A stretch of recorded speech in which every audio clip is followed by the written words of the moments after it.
What if a civilization more advanced than anything we've ever imagined simply vanished overnight?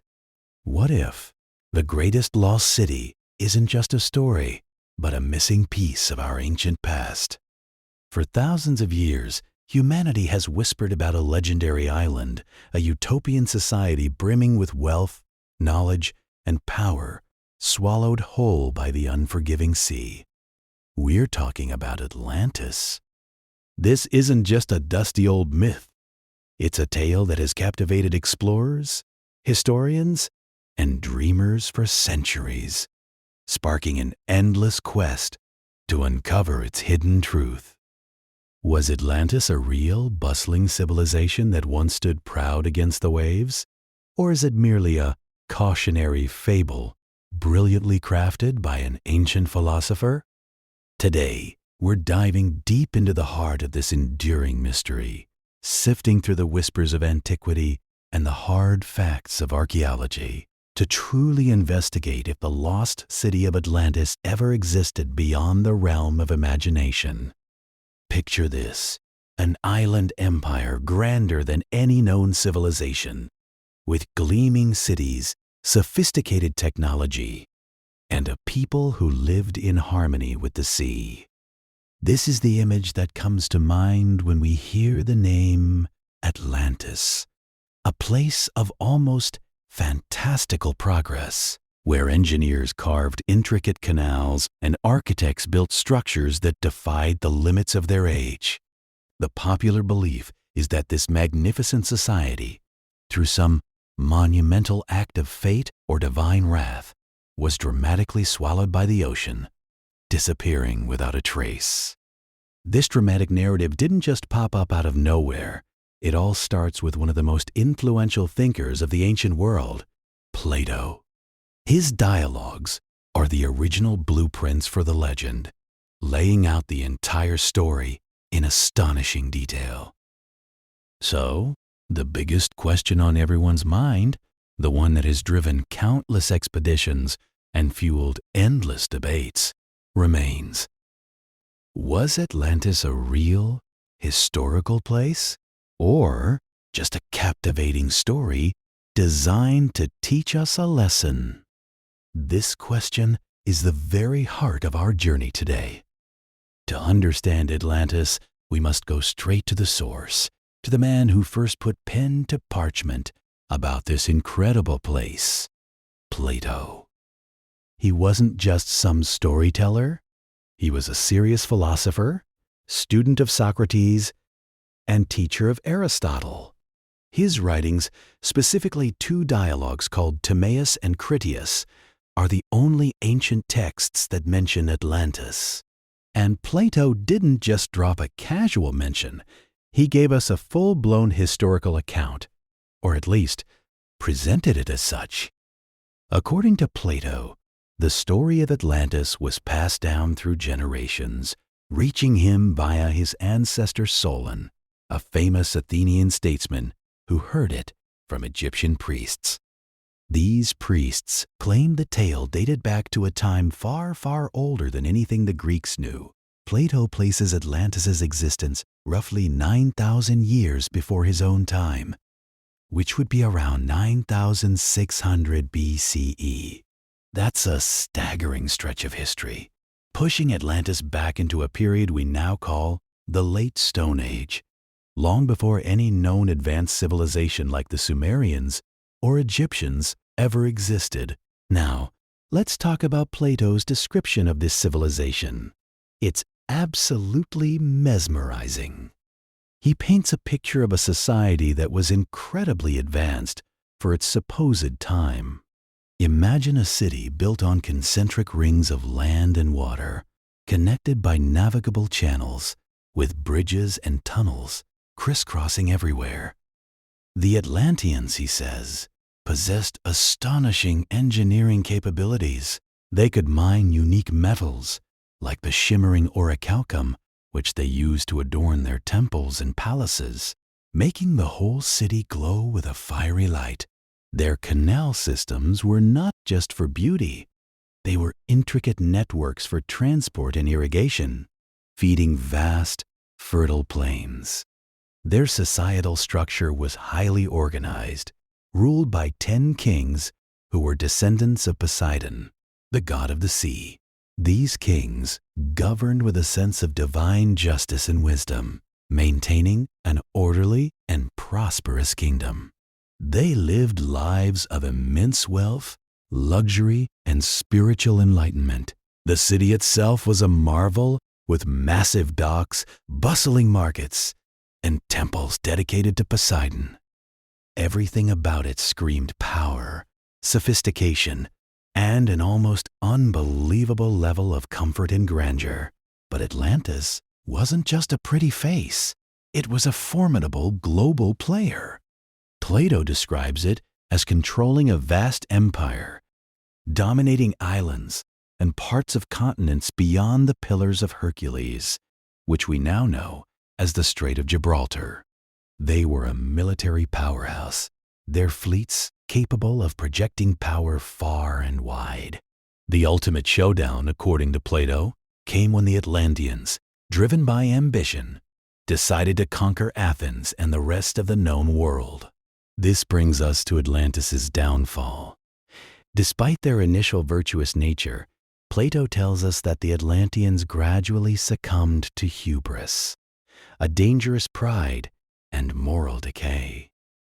Their divine nature faded, replaced by greed and a hunger for conquest.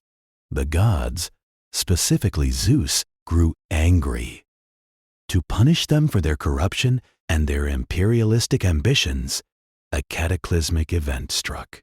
In a single terrible day and night, Atlantis was engulfed by earthquakes and floods, the island sinking beneath the waves of the Atlantic Ocean, forever lost to the depths. It was a dramatic end to an even more dramatic tale, a powerful moral lesson wrapped in the guise of history. So, why does a story from ancient Greece about a lost island continue to hold such a tight grip on our imagination even today? It's not just a casual bedtime story. Atlantis has become a cultural touchstone, appearing in everything from movies and books to video games and documentaries. A huge part of its enduring appeal comes directly from Plato's brilliant storytelling. He didn't just invent a place, he gave it a rich history, a compelling character arc for its people, and a spectacular, tragic ending. His narrative is so detailed, so vivid, that it feels real, even if it isn't. He described the buildings, the culture, the politics, and the people with such conviction that it's hard not to wonder if there's a grain of truth in it. But Atlantis is more than just a good story. It serves as a powerful allegory, a teaching tool that has resonated across millennia. Plato, the philosopher, wasn't just interested in history. He was interested in ethics, in how they can fall apart. The story of Atlantis highlights the dangers of unchecked ambition, of a powerful civilization losing its way morally. It's a cautionary tale, a stark reminder that even the most advanced and prosperous societies can collapse if they succumb to greed and pride. In a world constantly grappling with power, wealth, and moral choices, Atlantis continues to offer a mirror reflecting our own potential for greatness and for ruin. And then there's the profound mystery of its sudden disappearance. The idea of a highly advanced society vanishing without a trace overnight is incredibly captivating. It taps into our deepest fears and our most adventurous desires. It ignites the explorer within us, the urge to uncover what's lost, to solve the ultimate riddle. The thought that such a magnificent civilization could simply be wiped off the map, leaving no survivors or visible ruins, is both terrifying and alluring. It fuels endless speculation, sparking questions about forgotten technologies, ancient catastrophes, and the hidden secrets of our planet. This mix of vivid narrative, moral lesson, and tantalizing mystery ensures that Atlantis will continue to intrigue humanity for centuries to come. For centuries, Plato's account has done more than just entertain. It has launched 1,000 ships, or at least 1,000 theories, in search of the real Atlantis. People don't just read Plato and move on. They get obsessed, poring over maps, scrutinizing ancient texts, and even diving into the ocean's depths, all convinced that they can find the mythical city. This quest has led to some truly wild and wonderful suggestions for where Atlantis might have been located. Remember, Plato said it was beyond the Pillars of Hercules in the Atlantic Ocean. So, naturally, many early theories focused on islands in that general area. The Azores, a group of volcanic islands far out in the Atlantic, were often suggested. Their volcanic nature and remote location seem to fit the dramatic sinking described by Plato. The Canary Islands, off the coast of Africa, also made the list, partly due to their ancient, mysterious, aboriginal populations and geological features. But the search didn't stop in the Atlantic. Some researchers have looked to the Mediterranean Sea. One popular theory points to Santorini, or Thera as it was known in ancient times, a volcanic island whose massive eruption around 1600 BCE devastated the Minoan civilization on Crete. The scale of this disaster and the subsequent submergence of parts of the island seem to echo Plato's description. Others have looked to Malta, Cyprus, or even the ancient city of Tartessos in southern Spain, which was swallowed by the sea around 500 BCE. The Mediterranean is rich with ancient history and seismic activity, making it a prime candidate for those who believe Plato was recounting a real event, albeit one possibly misplaced. And then things get really interesting. Some theories stretch the imagination even further, suggesting locations as far-flung as the Caribbean, Indonesia, or even Antarctica. Yes, Antarctica. The idea here is often tied to shifting poles or dramatic climate changes that could have once made Antarctica a habitable, even tropical landmass. While these theories often lack concrete geological or historical support, they showcase the sheer ingenuity and determination of Atlantis hunters. Proponents for Atlantis's reality often point to what they see as anomalies in geological data. They might highlight strange underwater formations or unexpected land bridges that once existed, claiming these prove the possibility of a lost landmass. Some even believe that certain archaeological findings, like megalithic structures found underwater or unusually advanced ancient ruins, could be remnants of Atlantean architecture. Furthermore, the presence of shared cultural elements across different ancient civilizations, things like pyramid building, advanced astronomical knowledge, or flood myths, is sometimes cited as evidence of a common, lost supercivilization that influenced them all. While compelling to the enthusiast, these arguments often face strong skepticism from mainstream science, which requires a much higher bar for proof. This brings us to the elephant in the room, or rather, the lack of an elephant, and any other definitive proof. For all the passionate theories and elaborate maps, the significant hurdle in establishing Atlantis as a historical reality is a glaring absence of concrete evidence. The scientific community, the historians and archaeologists who dedicate their lives to uncovering our past, largely agree on one thing: Atlantis, as described by Plato, remains firmly in the realm of myth. Think about it. If a civilization as advanced and as powerful as Plato described existed for thousands of years, with vast empires and monumental architecture, it would leave an indelible mark on the planet.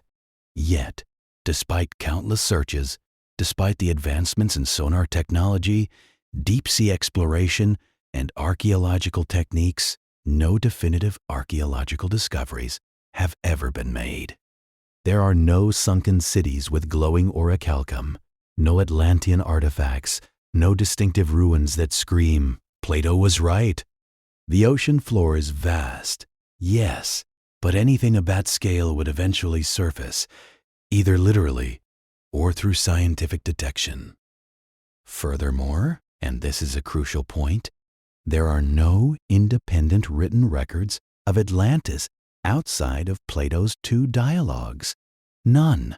Think about the other great ancient civilizations we know existed: Egypt, Mesopotamia, the Indus Valley, China, the Mayans. They left behind thousands of inscriptions, texts, monuments, and artifacts. Historians can corroborate their existence through multiple sources.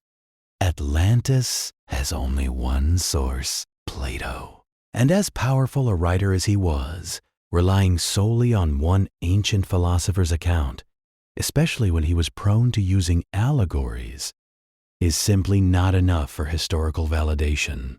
There are no material remains found anywhere in the world that can be definitively linked to a lost Atlantean empire. No unique technology, no shared language, no distinct artistic style that points to a common origin from a super civilization.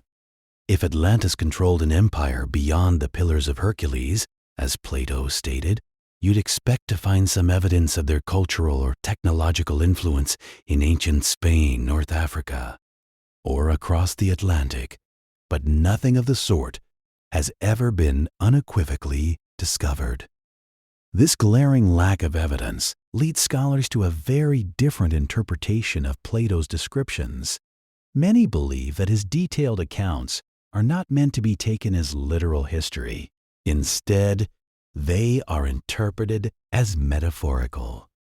Plato, a philosopher, frequently used fictional narratives, parables, and allegories to convey complex philosophical ideas. The story of Atlantis, with its progression from virtue to vice and its catastrophic end, perfectly serves as a moral and political parable about the dangers of imperial ambition and moral decay. It was a tool to illustrate his ideal state, comparing it to a corrupt one. He might also have based his narrative on pre-existing myths or real-world events, adapting them to suit his philosophical aims. Just because something sounds historical in an ancient text doesn't always mean it happened exactly as described. Sometimes great thinkers use existing frameworks to build entirely new constructs, and that, many argue, is exactly what Plato did with Atlantis. So, if Atlantis wasn't a real place in the literal sense, where did Plato get such a vivid and compelling story from? This is where scholarly investigation really shines, moving from a hunt for physical ruins to a quest for intellectual inspiration. Many scholars believe Plato, being a brilliant observer and philosopher, likely drew inspiration from historical events and existing myths known in his time. Weaving them into his allegorical narrative, he wouldn't have just pulled it out of thin air. He would have used recognizable elements to make his philosophical point more impactful. One of the most compelling and widely accepted theories points to the catastrophic eruption of Thera, what we now call Santorini, an island in the Aegean Sea. This volcanic explosion, which occurred around 1600 BCE, was one of the most powerful natural disasters in human history. It literally blew the center out of the island, creating the distinctive crescent shape we see today, and triggered massive tsunamis that devastated coastlines hundreds of miles away. The impact of this eruption was profound, particularly on the advanced Minoan civilization flourishing on the nearby island of Crete. While the eruption didn't wipe out the Minoans directly, it severely weakened them, destroying coastal towns and critical infrastructure, likely leading to a period of instability and decline that ultimately contributed to their downfall.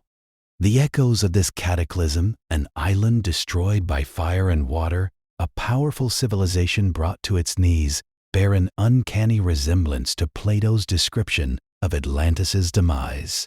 The idea of a technologically advanced society abruptly vanishing due to a natural disaster would have been a powerful cautionary tale that Plato could easily adapt. Consider the parallels. An island civilization, highly advanced for its time, suddenly struck down by a massive natural disaster.